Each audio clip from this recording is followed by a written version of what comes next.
Hello, my name is Thomas. Welcome to British Culture Albion Never Dies. This episode is all about the British in Cyprus. Cyprus is a former British Crown colony, a short distance from Turkey, a slightly longer distance from Israel, and north of Egypt in the eastern Mediterranean. I lived on the island for 7 years. Of course, I have a huge personal interest. My aunt was born in Cyprus. I've got a family connection to the island, and so I was really interested when lots of people started asking me, could I do the British Empire? Could I do podcast episodes that talk about the British Empire? This seemed like an obvious place to start. I'd start with the familiar, the thing closest to me, and I've got a collection of books on Cyprus. For this episode I'm drawing on 3. Again, I'm drawing on Cyprus under British rule by Captain C. W.J. Orr. I'm using the book The Turks in Cyprus, a province of the Ottoman Empire by Ahmet Gazioğlu, who's a specialist in Turkish Cypriot history, and I'm also looking at The Death of Friendship by Türkan Aziz, MBE. These of course reflect my background living in Turkish Cyprus for 7 years, and I mentioned previous episodes. I have 2 previous episodes on Cyprus, but they're not necessarily linked, they're thematically linked. You can listen to them in any order, just like the Bond films. You can pick up whichever. The first one was really trying to take the widest possible view of how we look at this history, what ChatGPT might say about this history, as opposed to Encyclopedia Britannica and this specialist book. The second, even though it was about the British in Cyprus, really looked at kind of our predecessors and how the British Empire viewed our predecessors. There's sometimes this idea that the British came in, rode roughshod over everybody, paid no attention to local ideas and traditions, and I really found that contrasted by contemporary British writings that were very, very interested in Cypriot history, Cypriot customs. So I really wanted to dive into that, just to give an idea of where the British Empire sat. Now I will finally focus on the British in Cyprus. So many ways you could listen to these episodes, 1, 2, 3, or 3, 2, 1, or any order that comes to mind. As I say, this is something that connects to me personally, so I was very, very interested.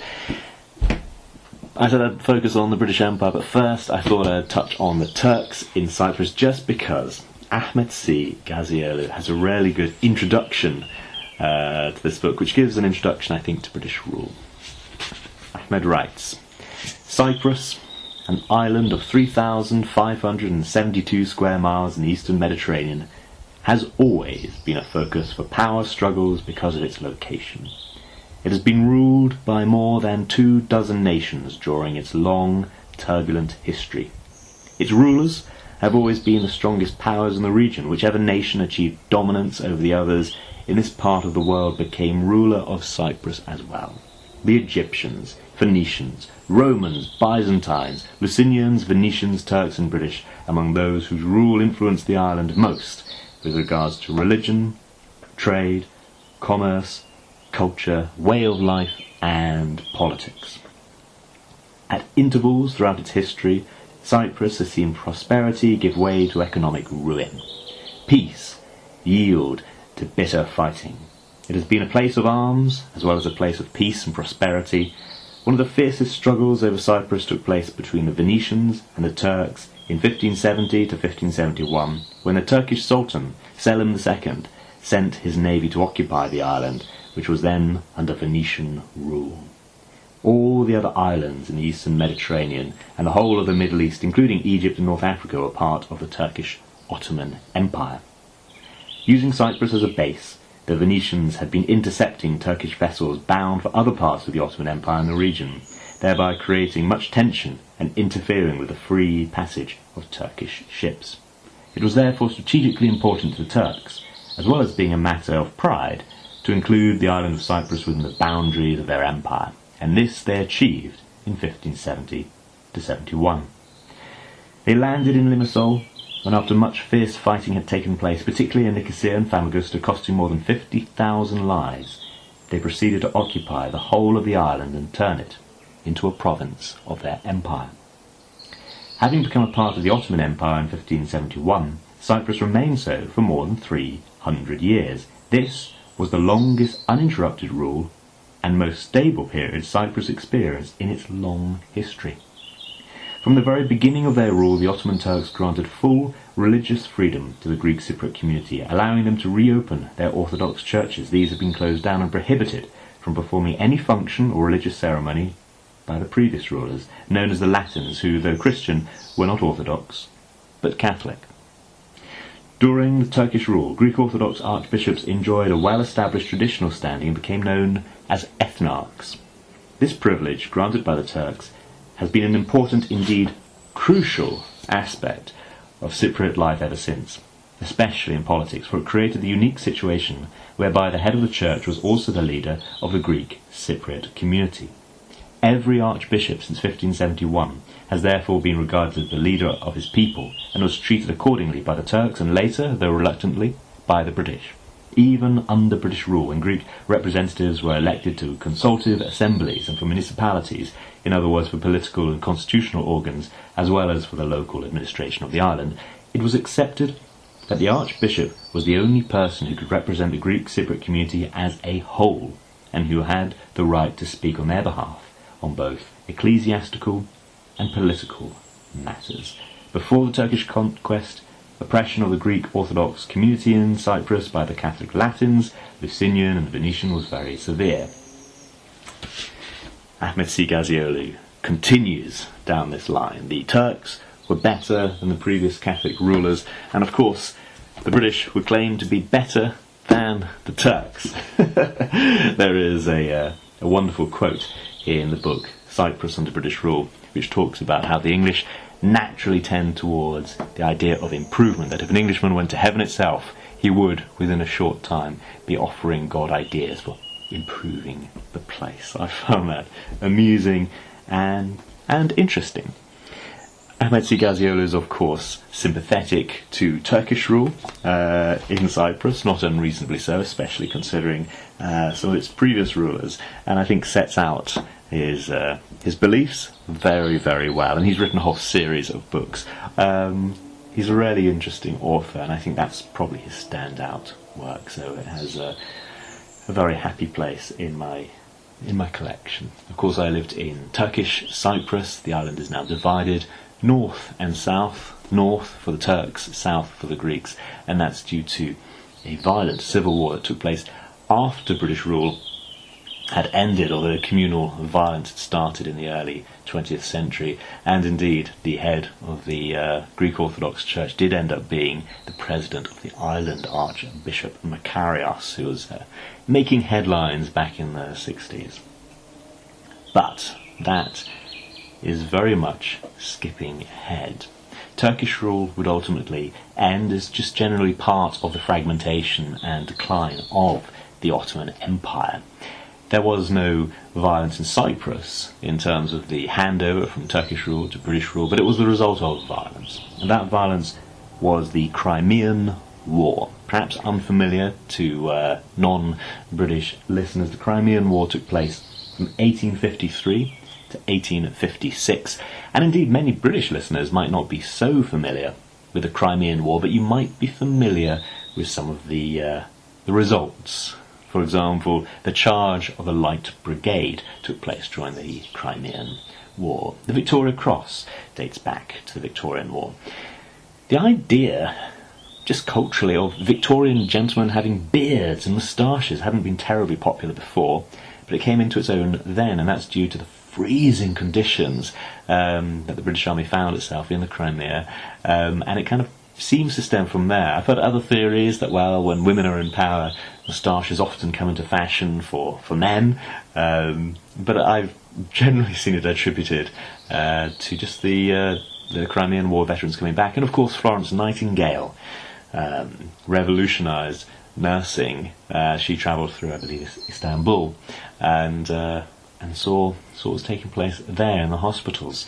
So it has had a great cultural effect, being the great battle in many ways of the Victorian era, and it also marked kind of newspaper war correspondence. Of course, throughout history, people have written letters back home. Julius Caesar wrote his own accounts of his wars, often referring to himself in the third person. Hence on drama we often have Caesar saying, Caesar says this and Caesar says that. It comes from his third person writing. But in the Crimean War we actually get kind of journalists from the Times going out to the front, and artists as well, sketching troops, and hence some of the paintings. You can see them in especially provincial art galleries now in the UK. You can see extraordinary illustrations of that war. The war, of course, was between the Ottoman Empire and Russia. It was a battle over who had power and authority over the Christians within the Ottoman Empire, which seems a very arcane point in the modern day. If you're in this country, you're under that country's law, and if you're in another country, you're under another country's law. But the Ottoman Empire didn't work like that. It operated with Rea. Rea is the Turkish, or Ottoman Turkish, for flock.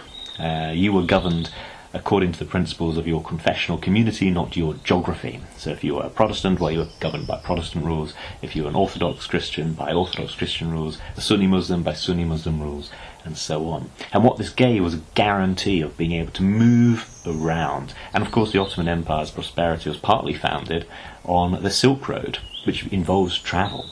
So you had the guarantee, as you travelled from, well, one end of Asia to the other, that you would be governed by the familiar laws, that you would be able to get along in your own understanding, in your own way, rather than having the laws constantly change as you moved along the Silk Road.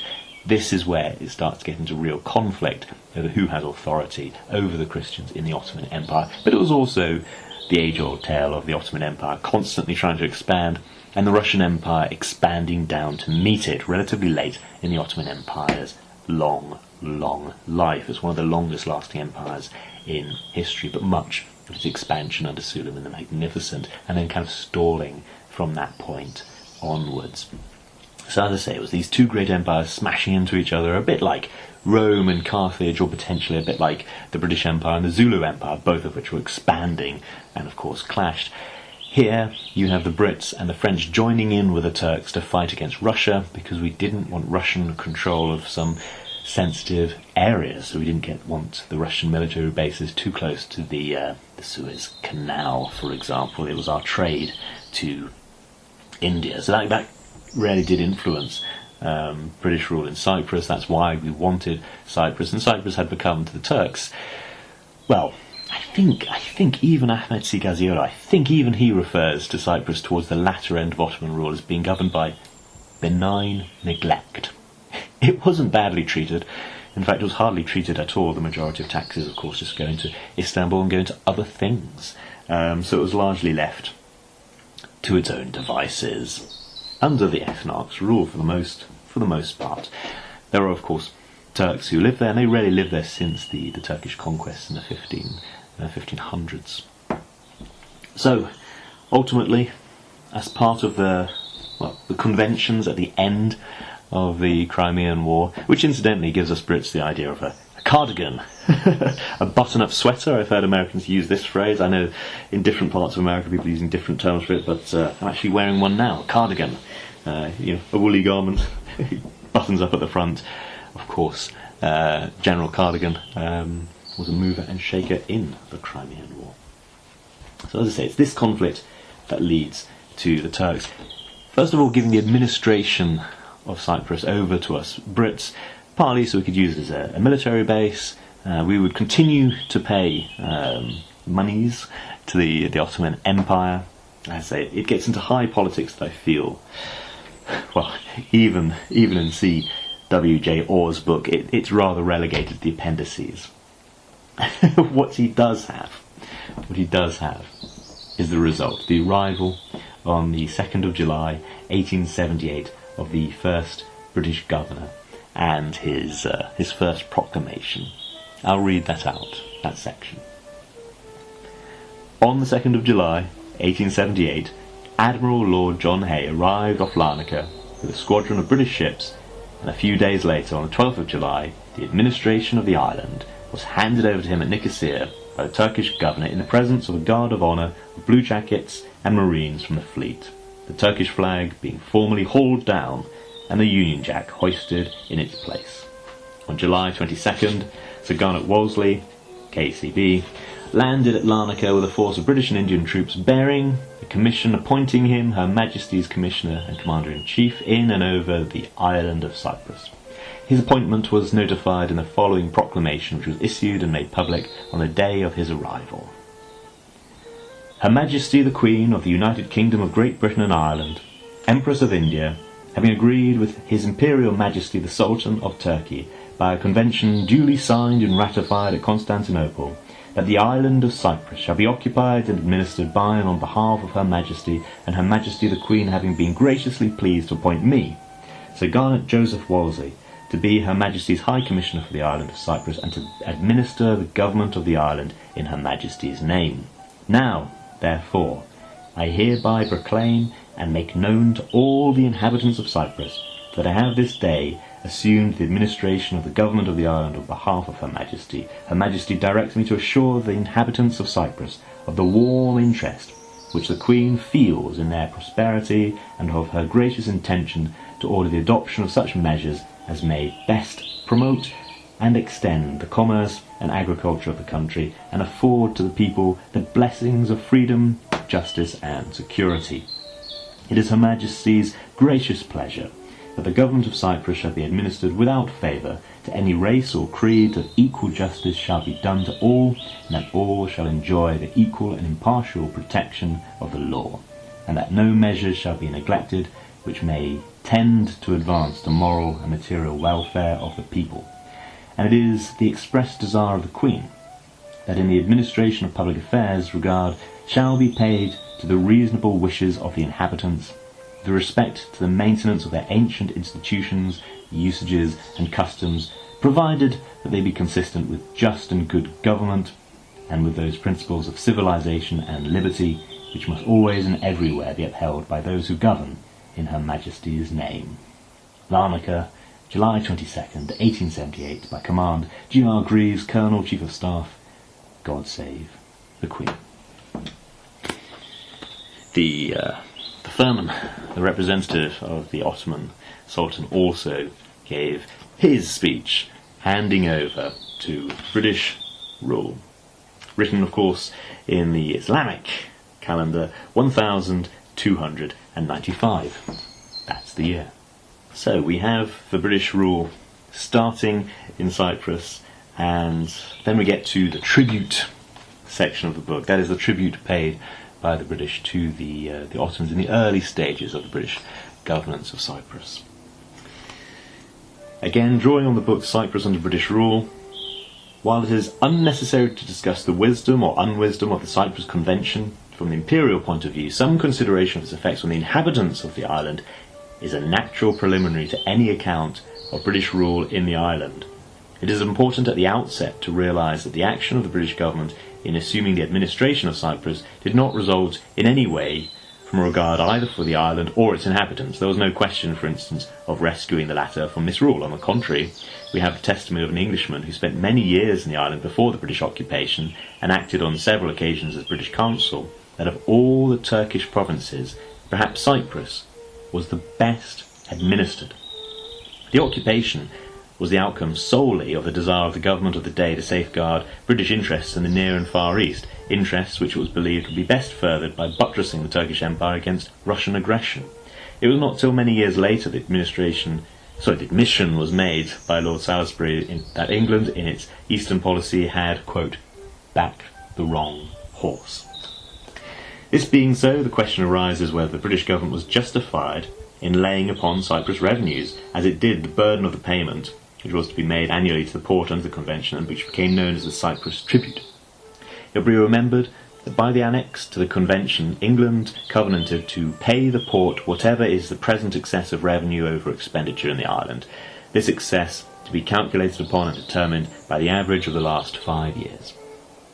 The determination of this sum involved considerable correspondence between the local government, the Foreign Office and port, but it was eventually fixed at 92,686 pounds, which was subsequently added a sum of £113, 11 shillings and 3 pence, on the assumption by the Cyprus government of the control of the lighthouses in the island, making a total of 92,799, 11 shillings and 3 pence. which was the sum finally determined upon as payable annually to the Porte in respect of the Cyprus Convention. It is somewhat surprising that the imperial government should have decided that this sum should be a charge on the revenues of the island, and it is pertinent to inquire what funds were at the time available to meet this charge. Well, I will leave it to the book to go into the deep financial details, but it is interesting, to my mind, that this is simply empires trading bits of land relatively peacefully in the eyes of its people, and I thought it was really interesting that the British writer here recognises, as Ahmet Gazioğlu recognised, that Turkish government in Cyprus was actually relatively good. As I say, benign neglect is the phrase that I've heard used for Turkish rule. I'll skip ahead. Once we've got the finances sorted out, we get into the questions of administration, problems and reforms. The task which confronted the new administration, to which was now entrusted the future welfare of Cyprus, was no light one. 300 years of Turkish government had reduced the island to a state of stagnation, and to stir the dry bones needed energy and initiative. Okay, so it was the best of the Ottoman Empire, but the Ottoman Empire really was approaching its end. Not that Turkey can be accused in latter days of downright maladministration, which is nice. It was rather a case of absence of administration, indeed. In some senses the government had been a liberal one. The Christian community, which comprised 3/4 of the population, had been left free to practice its own religion. The Orthodox Greek Church had not only been left unmolested in the exercise of its spiritual functions, but the ministers had even been assisted by the Turkish tax collectors in the collection of their church dues, and admitted to a considerable share in the government. But the proportion of the taxes raised in the island, which had been devoted in Turkish times to the needs of those who paid the taxes, was insignificant. The account of expenditure rendered by the Ottoman government for the 5 years preceding the British occupation showed an annual average of only 24,000 a year, and this, be it remembered, was for an island 3,500 square miles in extent with a population of 200,000 souls. The average revenue from direct and indirect taxation during the same period is calculated to have amounted to not less than £130,000 per annum, so that the sum expended on local administration was only 18% of the taxes paid by the inhabitants, the balance being sent to Constantinople. In light of these facts, it can hardly be a matter of surprise that the island in 1878 was found to be without roads, its harbours silted up, the peasants apathetic, agriculture languishing, trade and commerce undeveloped, and a general state of paralysis prevailing. What conceivable incentive had the Cypriot to toil energetically when 80% of the money he paid in taxes was taken out of the island to fill the coffers of his Ottoman masters in Constantinople? The administration had passed to the British government suddenly and unexpectedly, and there was no question of upsetting the prevailing system or machinery, nor indeed would it have been possible to do so, seeing that there had been no time to take stock or formulate plans or think out a substitute. So Garnet Wolseley simply stepped into the position vacated by the Turkish governor and nominated 6 British officers to take places of the Turkish Kaymakams, who had been in charge of the 6 administrative divisions. These set to work with characteristic British energy to evolve some order out of the chaos to which Oriental neglect and apathy had reduced the towns and villages in their districts. I'll pause here, because as you potter about, especially Turkish Cyprus, which has benefited less from EU money, you can see quite clearly areas where you had Venetians building, for example, castles and expanding harbours and so on, and then you can see how in the war with the Ottomans some bits had been damaged, destroyed, and then the Ottomans had come in and built in a similar but slightly contrasting style to expand some of these, and then the British had come in to make them more practical and workable. Examples of that would be, say, in the capital, Nicosia, where you have the initial defences created by the Venetians. It's a very unusual shape. You have the city walls with kind of arrows pointing out, which was designed to kind of, the city is raised up so that cannons can fire out. They're not thin walls that can be broken down by cannons. These, of course, were ultimately overcome by the Ottoman Turks. but then there were no roads going in, so the British created kind of ramps that go up, and you can drive up these ramps and go through, as I say, fairly sympathetically done, archaeologically speaking, so it retains its original character, but you do have practical roads. The British were also very keen on public health, and I mentioned at the beginning that I'll talk about the book The Death of Friendship, which is by the chief matron, formerly, in Cyprus, Turkan Aziz MBE, whose sister, by the way, is a very well-known Turkish Cypriot composer, and I use some of her compositions and the flute music that plays in the background of this episode. But she talks about her father's work with the British authorities. In fact, I might just dive into another reading straight away, because The Death of Friendship is one of my favourite books on Cyprus. It is a very poignant book, as you might tell, because, of course, especially after the British left, the Turks and the Greeks did not get along. It became a very vicious civil war, which lasted about 12 years, until the Turkish intervention in 1974. But that's moving far ahead of this. Often when you talk about the British in Cyprus, people will just delve straight into the ending. So actually maybe I should, even before I go into Turkan Aziz's book, maybe I should talk a bit about that. The British, of course, did establish assemblies and representatives of Turks and Greeks so that they could work together, so the Greeks could not overpower the Turks through greater numbers. Democracy might be relatively meaningless if these two communities, which don't share a common language, don't share a common religion, have a very different perception of history. If you went by simple majority, the Greeks would come out on top every single time, and perhaps rather than viewing it in binary Turk and Greek terms, it might be better to view it in the kind of, there are different Greek camps, because of course throughout much of the 20th century, especially the early 20th century, there were significant conflicts within Greece, which did play out in Cyprus as well, between, for example, monarchists and communists. Some people, when they study the kind of the end of British rule, look purely at the colonial point of view, which I think is a very great mistake, because the first real conflict of the Cold War was the Greek Civil War. Of course, that had been, as I say, a communist struggle throughout the Second World War as well, and there was even Greek infighting during the Greek resistance against the Germans. What I'm saying is, in so many words, it's complicated, which is why it can become all-encompassing and draw people in. I wouldn't necessarily see the Aoka struggle, what was sometimes misunderstood as some kind of war of independence, Cyprus against British, but it was in fact an idea to join Cyprus with mainland Greece against the wishes of the Turkish minority.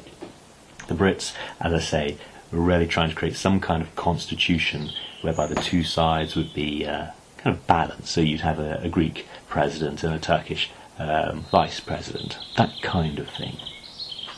Anyway, it plays into Cold War and Cypriot Civil War, but it is something, as I said, that's very, very, I think, well told in The Death of Friendship, published by Bribos. About the year 2000, I think. Just checking here, just checking at the front of the book. Yep, the year 2000. Memory's not so bad. She has a beautiful introduction, but then I'll go to chapter 2. Turkan Aziz writes, I was born on September the 22nd, 1917, in Nicosia, the capital of the island of Cyprus, the British Crown colony in the eastern Mediterranean. My father, Mehmed Aziz, was born in the village of Uda, in the district of Larnaca, on the south coast. He was the youngest of 8, and the family were farmers. The eldest brother went off to America. My father attended the village school and then on to Larnaca to continue his studies, and finally on to the American Academy there. About then, the brother who had gone to America came on a visit to Cyprus. My father, still a young boy, was absolutely delighted when his brother invited him to go back to the United States with him to continue his schooling. Off they went, and my father took up his studies in Bridgeport, Connecticut, and at the technical school there. Then, in 1912, the elder brother wanted to return to this part of the world and live in Turkey, not Cyprus. So my father had to accompany him back. It was just at the time when the Titanic was scheduled to make its return voyage from America to England, and as he had gone to America on the Lusitania, his friend told him to delay his return and go back with the Titanic. You came over in a big boat, they told him, so you must go back in a big boat. But His brother had already made arrangements to return with another ship, and when they called in at Italy, they learned of the Titanic disaster. So, the year 1912 was a significant year for my father. It had made a very strong impression on him, and he talked of it often. He came back and was helping in the village until he could find a job. It was at that time that Sir Ronald Ross, famous for his work on malaria, visited Cyprus and was touring the villages, and he wanted someone to interpret for him. So they sent for father, who interpreted for him. He was then asked to apply for a job in the public health department, and he was appointed, just like that, because Sir Ronald had selected him. He was learning the profession as he went along. He was very keen and learned quickly. As I say, I just wanted that little, it's only a page or two, but it's just an interesting little slice of life from somebody who remembers, let's say, the last third of British rule in Cyprus. She was later awarded a Member of the Order of the British Empire for her work to nursing. I found it very interesting because you can still see some of the effect of this kind of colonial officer who travelled around really the eastern Mediterranean. I know he'd done much the same thing in Egypt, fighting against malaria, and he was just one fella who was an amazing expert on the topic. One of his interesting ideas was to plant eucalyptus trees along Janladera, which is one of the main streams that goes, or rivers if you prefer, going along to the capital city, because at one time of year there's a bit of a downpour, and then you get that stagnant water, and the mosquitoes breed, and so on. But at other times it's incredibly dry, so the local vegetation kind of dies off. So he planted eucalyptus, which of course from Australia, which could soak up huge amounts of water, could survive the long dry spells, but when you get these great downpours of rain, they soak it up so that you don't get the standing water. This is one of those odd effects, this Australian tree in the Mediterranean, as you drive along, all in very neat rows, planted alongside Janladera, which is kind of clear water stream, translated off the top of my head. But of course he did all kinds of other things, going around village to village, showing information films and so on, and it always seems extraordinary the amount of trust that was put in just this one man. He had a Greek assistant and a Turkish assistant as he went around, which was the same model he'd done throughout the eastern Mediterranean. There were lots of do-gooders, one-offs, going around the British Empire doing extraordinary things and doing, I believe, an amazing amount of good. I shall draw to a close here. I realise my time is up. It's time for me to get along and do other things, and probably you to get along with other things. I thought this would be just a good final episode for now on the British in Cyprus, just to cover what life was like. As I say, I could have covered those political flashes, I could have covered, well, any number of things. I feel that's done elsewhere, and I really just like to get into the flow of what life was like. I hope that you enjoyed it. This episode was very much in response to people asking me to do more on the British Empire, and the last few episodes have been kind of requests, and I will do more requests in the future. I will cover another part of the British Empire very, very shortly, so as I say, that's a close for the Cyprus chapter for now, but do let me know if you'd like me to revisit, or if there's something I missed that you want to know more about. You can email me at albionneverdies@gmail.com. On Instagram, I'm FlemingNeverDies, and you can check out some videos I've got of Cyprus on my YouTube channel, which is just youtube.com/British Culture. Thank you very much for listening. For any questions, just message me. Thank you. Goodbye.